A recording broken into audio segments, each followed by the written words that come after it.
What is up, guys? I'm Matt. This is MotoWorks. Just like the title said, we're going to be talking about all the reasons, or the top 5 reasons, to get the 05 to 2011 model year Chrysler 300 srt8. It was, I wouldn't say difficult to come up with a list, but this is a list of the 5 most relevant things. We're going to kick it off with number 1. This version, the 6.1 liter Hemi that comes in the 2005 to 2011, is the most reliable Gen 3 Hemi engine that they make. It's because this engine doesn't have any of the multi-cylinder deactivation crap. We'll just call it crap because that's what it is. It's the system that deactivates 4 cylinders at a time to save you on fuel. Now, I don't like this mindset that we have out there. You're gonna get good fuel economy in a V8. I know it's possible with better technology and making the engines run more efficiently, but I don't think cutting 4 cylinders was ever the solution. They tried it back in the 80s and that was a flop. And what I'm finding is any engine, whether it's Chevy, Mopar, or Ford, any engine out there that cuts 4 cylinders to save you fuel economy in your V8 usually ends up having lifter issues. That being said, this engine is reliable because of that, but the other reason that this engine is reliable is I think they spent more time developing this engine. More specifically, that the SRT team probably spent a lot more time on this engine's development in making it a potent engine for its time, as well as a reliable engine that you could depend on. All right, so that's reason number 1. You get a great engine, and when I say great, again, it's great because, TPMS system, of course. And it's great because it's a reliable engine out of all the different engines you can get. Now I'm speaking on V8s. I don't know anything about V6s. You V6 guys out there, if you're watching this, hey, let me know if there is a reliable V6 platform. But I'm just speaking mainly on V8s. But it is a reliable engine for this car, so that's why I went with it. All right, the second reason, this car, guys, is an affordable car. It costs probably, in decent condition I'm talking now, you could probably get one right around 100,000 miles, anywhere from $8,000 to $10,000. Now this is me talking in 2019. So you take that with a grain of salt. I don't know how well this is going to do.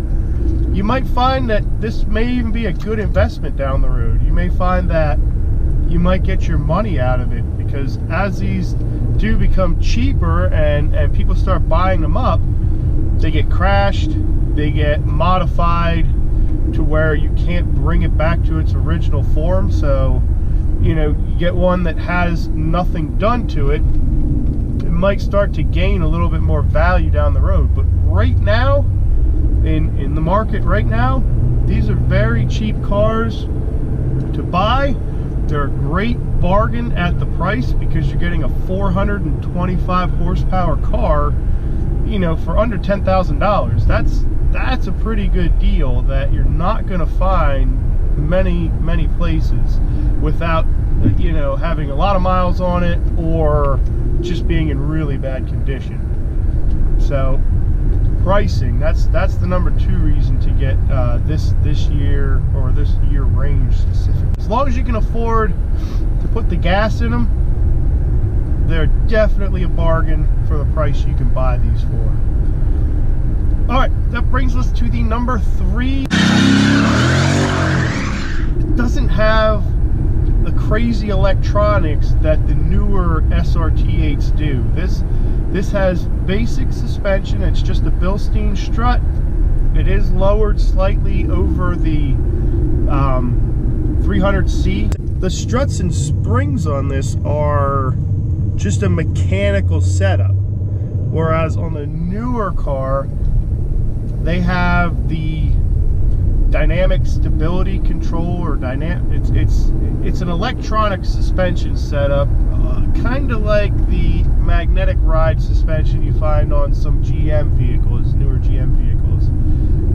And as all things electronic go, that stuff's gonna fail, and you're either left with putting all mechanical stuff on anyway, or replacing the factory stuff, which is gonna cost, you know, quite a bit of money. So I like this because it's new enough that it has newer technology in it, but it's old enough that it kind of missed, you know, that magnetic suspension, that adjustable suspension. You know, this stuff's all mechanical. It's going to be easier to replace, number one, and it's not going to throw up a warning light when you replace it, you know, down the road. If you don't replace that electronic stuff, then you got to figure out how to get the warning lights to go off for that, and you know, that can be a hassle, because if you're anything like me, I don't like warning lights up on my dashboard. They drive me absolutely insane. So if my suspension went out on a vehicle that had electronic suspension control, I would definitely want to fix it, and that's a huge expense coming out of pocket. So that's the third reason to kind of want to stick with the older, you know, 05, 2011. I think they started doing something electronic in the later years of this car, like 2010, 2011 range, but I don't know. Leave a comment below. I was kind of doing research. You can find stuff, but I'm not 100% sure what it was, and I didn't really dig into it. But I do know that the newer stuff has ride control, so it's another reason why you want to stick with the older car. Brings us to reason number 4. Kind of ties into reason number 3, and that is the infotainment system on this car is pretty basic. It does integrate into the dashboard, so you do get what radio station is on, and it does communicate to the dashboard somewhat. It's not as integrated as the newer cars are. The newer car will display everything. It'll display your tire pressure, you can adjust your seats, you can turn on your seat heaters, you can do everything in the newer car's infotainment system. But that's climate control, that's everything. It got rid of everything and integrated it into the actual infotainment screen, which is great from a touch screen and, you know, less cluttering of the center console. But when that stuff starts to fail over time, which, as we all know, anything electronic is going to fail sooner or later. It doesn't matter what care you take of it, it's going to fail sooner or later. Something's going to go out, and you're going to be left with a brick, basically. On this car is known to have the screens go black on you. While that does stink, it's not the end of the world.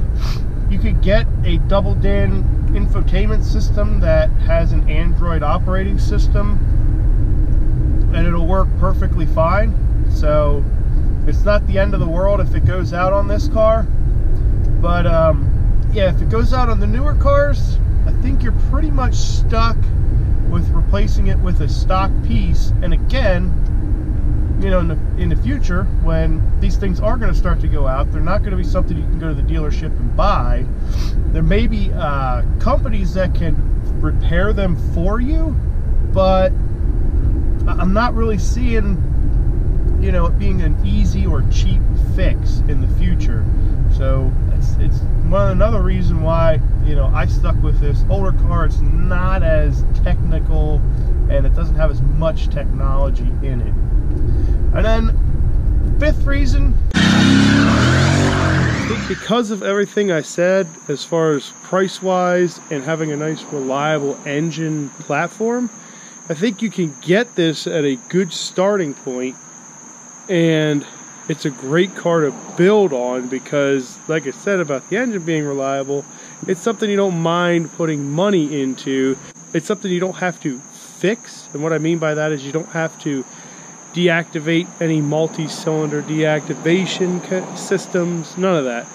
Basically, you just buy this, start putting some go fast parts on it, and I think this platform is going to handle it without really giving you too many issues. The other thing, the newer car, the 2012 to 2014 or 15, I'm not exactly sure if they actually made them in 15 and sold them in 15, but that car I think is actually going to be a collector's car, because they did not sell a lot of those newer 300 srt8s. They sold a lot of the 300, but the srt8 core, as they call it, because it has the 6.4 Hemi, they didn't sell a lot of those. And I think that car, to put money into to make it a performer, I think is kind of a waste of money, because I think that car is going to be a collector's car in the future. This, I don't think is going to be a collector's car, because people that own these put a lot of miles on them, and they're super reliable in terms of just getting a lot of miles put on them. I see these all the time listed for sale with well over 200,000 miles. Now, that has typical Chrysler electronic issues. I mean, any car is going to have its certain issue, but this car, the platform in this car, I think is going to handle whatever you can throw at it. And that's why I like this year, the 05 2011.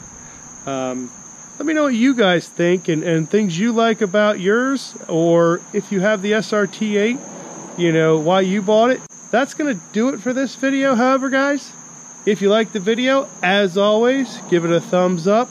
Leave any comments below you like, and we'll see you in the next video, guys. Thanks for checking this one out.